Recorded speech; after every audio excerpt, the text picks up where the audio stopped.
مزید تسلی کے لیے حضرت خدیجہ رضی اللہ تعالی عنہا آپ کو ورقہ بن نوفل کے پاس لے گئیں، جو ان کے چچا زاد بھائی تھے اور زمانہ جاہلیت میں نصرانی مذہب اختیار کر چکے تھے اور عبرانی زبان کے کاتب تھے۔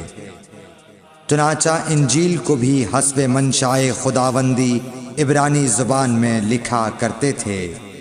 انجیل سریانی زبان میں نازل ہوئی تھی، پھر اس کا ترجمہ عبرانی زبان میں ہوا۔